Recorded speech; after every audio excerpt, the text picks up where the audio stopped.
This is Island Hopper TV, and today we're coming to you from Barcelona, Spain. There will be timestamps below so you can bounce around from destination to destination. First up is Casa Batlló. While in Barcelona, be sure to familiarize yourself with Anton Gaudi. He's an artist who created many of the spectacular Barcelona art that you will see while here. Casa Batlló is one of those buildings. It is 29 euros per person for an adult. Kids under 12 are free though. The highlights here include walking up the stairs where you'll see a lot of diversity in art, and then making it all the way to the rooftop where you can see what's going on there.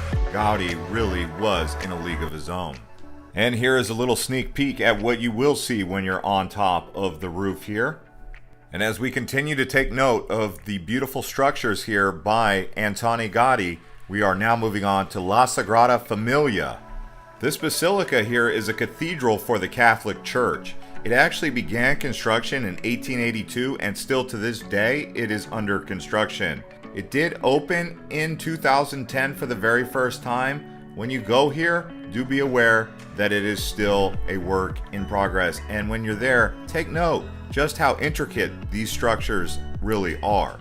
As you can see, they've got some gorgeous stained glass windows inside this cathedral. Also, some quick facts: there are elevators in here, so it is a really tall structure. It is actually considered the tallest religious building in all of Europe, standing at over 170 meters tall. It's also a UNESCO World Heritage Site, and the people who created this and built this are immortalized in the stone. Antoni Gaudi, he was actually buried here. Now, ticket prices here do cost about 26 euros per person. Depending on if you're a senior, you can get a discount, or if you have a student card, you also get a discount. Now, the thing is, it does get very busy here, so be sure to try and book that ahead of time and show up early because the lines can get long. This is a very popular place. And in case you guys are wondering, La Sagrada Familia should be finished by 2026, so 3 more years, and this masterpiece should finally be finished. And now what do you guys say we head over to the waterfront? Now, I like the waterfront here because the Mediterranean sun just hits differently, especially in the months of November to May. That is some of the best sun you will find anywhere, and right here on the waterfront is just so friendly. But walking around here, you're gonna find restaurants, also some tour boats will be docked here. You can walk around all of this boardwalk here and then eventually head back over towards the Gothic Quarter or keep carrying on towards the beaches. But the waterfront is a popular place to hang out, get a coffee, get a lemonade, cool off depending on the time of year you're here. The Barcelona waterfront actually bumps up next to La Rambla, right where the Christopher Columbus monument is. So if you get a chance, do all of this on a walking tour, right? Come out onto the waterfront and then wrap around to Barceloneta, which is actually where the beaches are, or head up into the Gothic Quarter. All of that can be done in one day. And speaking of beaches in Barcelona, there are a few that you'll want to take note of. There's Barceloneta, which I showed you before. That's right next to the waterfront. And then you have Playa de Bogatel, which is another one right here in the central area. There is a big casino in Barcelona right on the beach as well. Generally speaking, the beaches in Barcelona are very safe. There's no dangerous currents really to speak of, and they rarely get big waves. So it's just this azure colored water, very laid back vibes. If you go further south in Spain, the beaches tend to get better, especially as you go towards the Straits of Gibraltar. And 9 months out of the year, I would say Barcelona is a very active city. It gets a little bit chilly in the winter, but it's got a long spring, I would call it here. And now we're moving on to Montjuic, which is actually a mountain here in Barcelona. They have a castle right here at the top. There's also a national art gallery, which we will be showing you later. But here is just a look around this castle at Montjuic. It is an old military fortress dating all the way back to 1640. Now, how do you get here? Well, you can take a cable car, which takes about 5 minutes. We'll be showing you that a little later on. Or the other way is to just walk up the mountain from down below. You go right through a park. Next up, we're at Park Güell. Now, this one's up inland a bit away from the coast, located on Carmel Hill. Now, this is another work of Anton Gaudi. It's a World Heritage Site that was built in 1900, and it's a series of parks with unique buildings and architecture here on location. Gaudi was a man who liked to incorporate the feeling of nature into his architecture. That's why a lot of it has that stone finish look, and some of it has these mosaic tiles that also create beautiful statues. The ticket price here is 10 euros. As you can also see, you get great views overlooking all of Barcelona from up here. And as we kind of walk around here at the gardens, you can see the unique architecture that Gaudi brought to this Catalonian style. Next up, we're headed to Tibidabo. This here is also a mountain location. They have a big Ferris wheel here. They also have great views and the Church of the Sacred Heart up here on Mount Tibidabo. There is no admission cost to get inside the church, but if you wanted to take the lift, you would have to pay to get the better views. The church began construction in 1902 and took 60 years to complete. This really is a gem of a location. All right, so now what we're gonna do is head back down the hill to where the cable car is. You can get the cable car going in one direction. That's gonna cost you 12.50 euros, or you can do it round trip, return ticket included, 20 euros. There are 3 stops, and like I said, it does take about 5 minutes to get up to the top. It is considered a modern cable car, so it does have quality. Now, it does only run during daylight hours from 10:30 a.m. to 7 p.m., so keep that in mind. Next up, let's talk about food in Barcelona. So you're going to have a lot of wine selections, also meats. They have jamón ibérico, which is something that you might want to try, gazpacho. They also have some croquettes, but I like to go here and get some tapas. Tapas is a variety of different appetizers that they serve.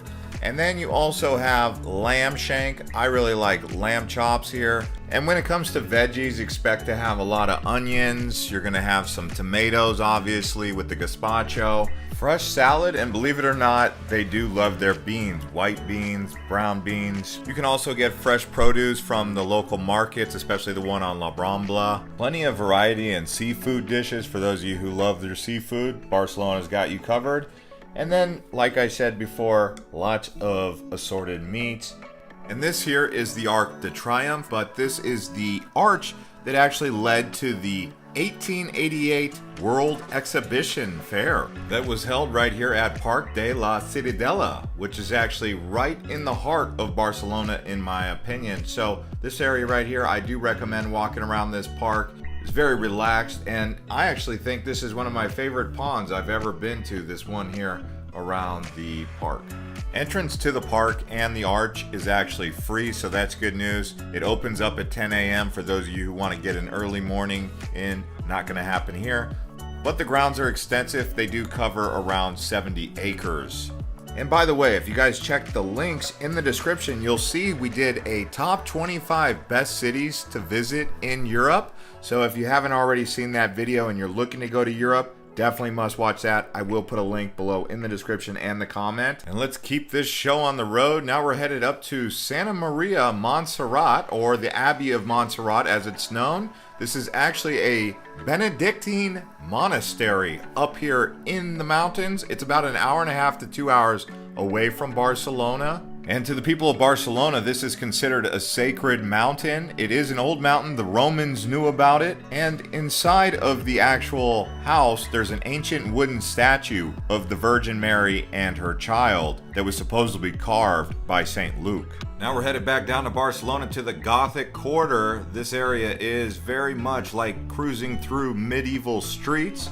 Nowadays you can find Catalan restaurants, clubs, some trendy bars. There's also some museum of history here, but for the most part it shows the remains of the old Roman city that was here.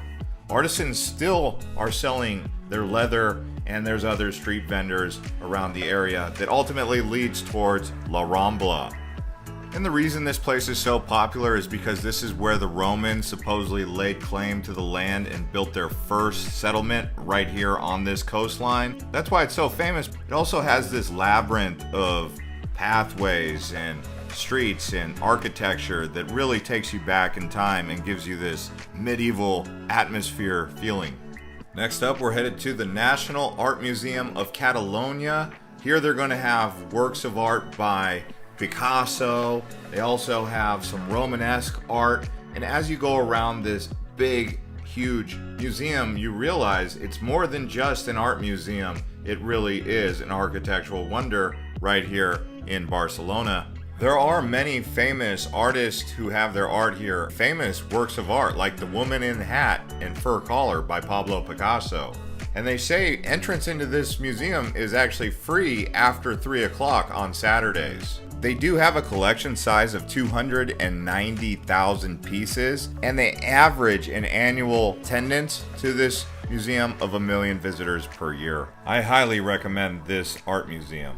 Now we're headed to the Plaza of Catalonia, and the Plaza de Catalonia really is the heart and soul of Barcelona. If there was ever a meeting spot or a central location, this is kind of where it all gels together right here at Plaza Catalonia. They've got a lot of fountains all around here, some old architectural buildings, and obviously they're going to be feeding some pigeons because, you know, that's the thing to do. In the early 19th century, when they decided to demolish all the old city walls, this was kind of an area that rose out of that demolition and became the square that it is today. Around here you will find restaurants, of course, cafes, and also several hotels. I would say if you can get a hotel nearby this area, you're probably going to be smack dab right in the middle of Barcelona where you need to be.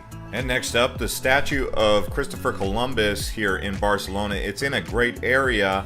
It is a controversial statue, but basically Christopher Columbus discovered the Americas for Spain, as they would say, even though he was Italian. But here at the Columbus Monument, you're right next to La Rambla, and it is one of the most popular places to start your day. Around the base is flanked with these really cool lions that you can take pictures with, and if you actually keep going on La Rambla down towards the waterfront, you can end up going back to the waterfront area, like I said before, and just get some lunch or some dinner and recalibrate for a night on the town. Next up, we're headed to Mercado Bocarea. So this market is just off La Rambla, right there in the heart of it all, and it is a metallic glass structure from the exterior. You can see it really is a unique structure, but the reason it's famous is because of the quality and the diversity of products that you will find here from all over the world, really. And of course, you can pick up some fresh produce or meats if you need to. This is the city's market. And we finally made it to La Rambla. Now, La Rambla is a main thoroughfare that goes from the Christopher Columbus statue all the way inland. It goes along for about a mile or 1.2 kilometers. And you're going to see a lot of these street performers along the road. As you can see, I kept tipping each one that I came up to, and they all kind of do a unique thing. But La Rambla is much more than just street performers. It's also going to have some vendors and lots of people just walking up and down here. It's the main thoroughfare, like I said. And for the most part, it is going to be tourists that you will see here. About 50% of those that are going to be walking around are tourists. There are some locals that come here, but they're typically the vendors. And it is one of the most popular things to do while in Barcelona. I do admit it is a bit of a tourist trap, but still it's worth it to actually come down here and check it out. And in this area, you're going to have the Gothic Quarter, the waterfront, and the Casa Batlló, and the Arc de Triomphe, as well as several museums. So really just a great place to hang out. You can see it does get very crowded at times. It does take about an hour to go up and down that mile stretch. And that is a look at the Catalonia flag. You'll notice it's different than the Spanish flag. They do want to separate from Spain and become their own country. But on to the next subject, we're going to the Barcelona Metro. So one of the things you can do while here is take the subway system around the city. I found it to be very efficient.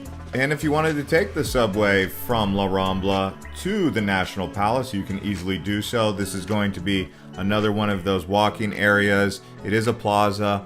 Outside of that National Palace area where the museum is, you'll see these two pillars and this roundabout that's very popular. It's a nice place to walk around. You also see a theater nearby. So check out this area called the National Palace, and you can see why on the outside it's very beautiful. They've got lots of fountains as you walk up towards the National Palace, which is actually now the Catalonia Art Museum, which we highlighted before. Some of you may be interested to hear this. The Olympics of 1992 that were held in Barcelona are very close to the National Palace area. You can actually walk about 15 minutes and you will be there. Around here they also have gardens as you kind of go away from the palace. And when you're in Barcelona, there's a building that's going to stand out more than anything. It's the Torre Glorious. It used to be called the Torre Agbar. It's a 38-story skyscraper. And there actually is a new observation deck at the top that they just opened. So you can actually go up there. And that's a wrap from Barcelona. I hope you guys enjoyed this. If you did, please hit the like button, consider subscribing and watching our other videos. I will put a link to our Rome Best Things to Do video as well as 25 Best Cities in Europe. See you on the next one. You can click the end screen to watch now.